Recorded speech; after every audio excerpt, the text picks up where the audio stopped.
Hey fam! Need help world building for your next campaign? Why not ask your friends to help? Collaborative world building right here at Lost in Phoenix.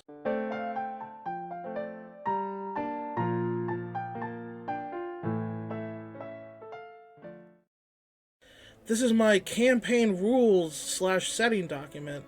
It's long. It's got a lot of stuff going on, but we're going to start at the top because we're talking about collaborative world building here. I asked my players on Discord if they'd like to play in my ICRPG West Marches game I'm going to be running in 2023. And everybody who says yes, I'm going to send them an email with specific questions about the world that they're going to be playing in. So they're all, basically every player is going to contribute to creating the continent where the game will take place. Start with here. What is your quest? What is your quest? To seek the Holy Grail.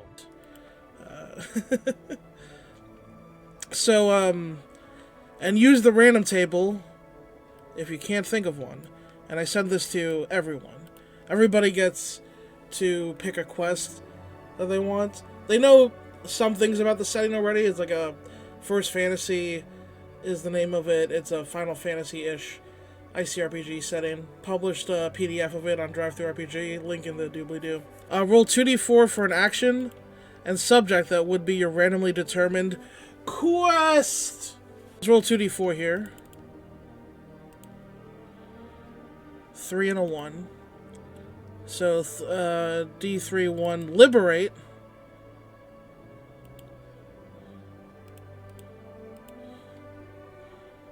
Three and a 2. Liberate art. Liberate art. What could that mean?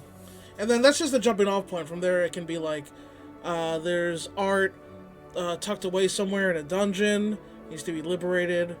Maybe the villain has control of the art of some kind. Yeah, and it's just a jumping off point for if your player can't think of a quest they want to have. They have this table they can use. Let's do one more example because these are fun.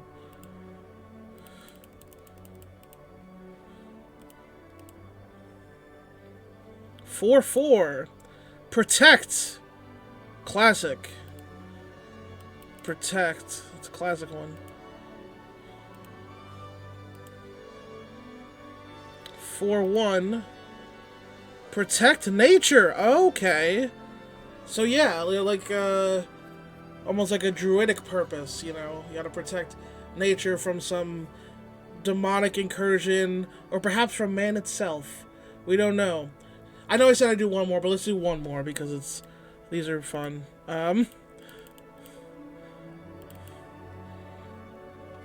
2-2. Recruits.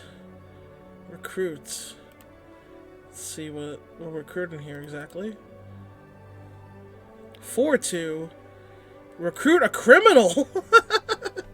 Recruit a criminal.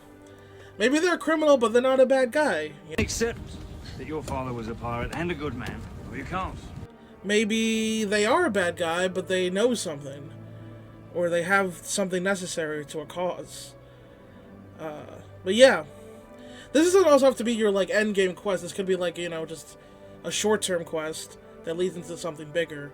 Again, a jumping off point. Who's an NPC in town you're friends with? What is their trade? Yes, that's 2 questions. 1 is not big enough to hold 2. That's why 2 was invented. It also is rated E for everyone. Everyone gets this question. Because, of course, we are going to have a starting town for the West Marches game. And who's a friend? Just an NPC. And what do they do? My friend was John. He's a blacksmith. What's a common monster?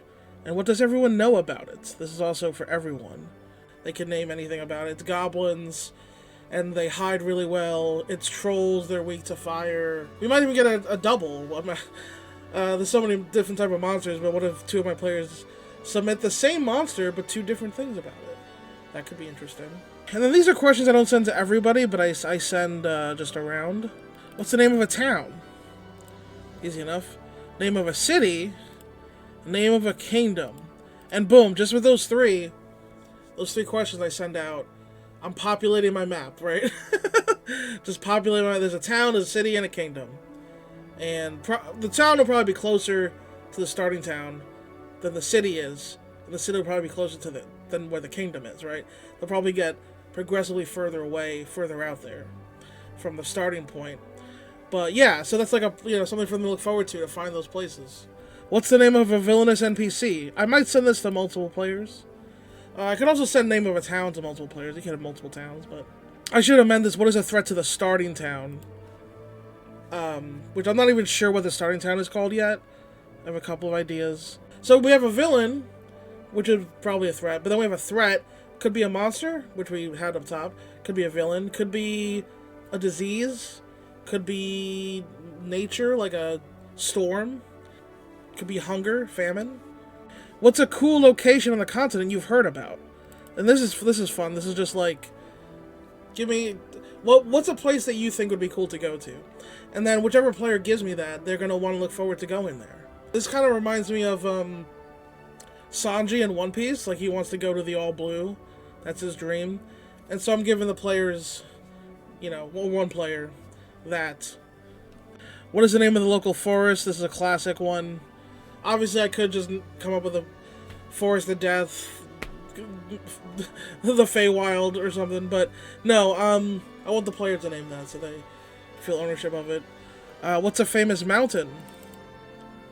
Same idea. Now we have a couple of interesting ones. I won't scroll too far here. Okay, yeah. Now, these are my races, because it's a Final Fantasy-ish setting. First Fantasy, like I said. So, much like in Matt Colville's video, where he has, like, the questions you use to world build, that's what a lot of these are based off on, but these are my specific, in ICRPG they're called life forms. These are the life forms I have. So what's something everyone knows about, and you notice some of these are crossed off, it's a note to myself, because I've already sent these to certain players. What's something everyone knows about, and it may not be true, and I say that in the question, it may not be true, but what's something everyone knows, quote, knows about dwarves, Vieras, or Lapines, Clarins, mouse people, Banga, lizard people, basically, Moogles. What's something few people know is true, including you? Or what's something few people know, including you? And this one is true. That's what I put, is true. So only a few people know about this, including your character. And so, yeah, one lucky player will get that one. And then I have my Pantheon. And now, there's like a couple of videos online about how to create a Pantheon. But I gotta be honest, I'm never drawn towards creating Pantheons. I'm not really inspired that way creatively, in all honesty. So why not pass that one off to the players? They probably have better ideas than I do. But what I was inspired was I had 5 gods that I wanted. And these are actually anime inspired, because I do know anime. And I'll just say they're anime inspired, and if you can point them out, if you think you know what animes they're attached to, some of them are easier to spot than others. But so what I did was I had the domain of the gods, and then in parentheses I put okay. So I had what they're the god of, their main thing, and then in parentheses I put some of their domains.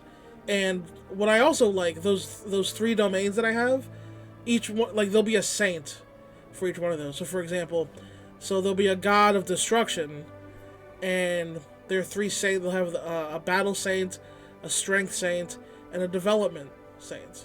We have was the god of destruction, liberation, rebellion, joy, and art. The god of truth, knowledge, wisdom, and magic. The god of death, plague, famine, decay. And the god of nature, forest, water, and weather. So 5 gods, 15 saints, and I don't know what their relationships will be to each other, how the different saints will interact, who the saints will be, if they'll even show up in the campaign. Again, I don't know, but I do know that there will be characters, NPCs in the world that will worship these gods and or these saints. So yeah, that was my document. My player is helping me to world build what I'm calling the Mist Continent, spelled with a Y, the continent of Mist. I will be running my index card RPG West March's game there. So yeah, if you like the video, do all the things, like, subscribe, and also tweet this to Elon Musk.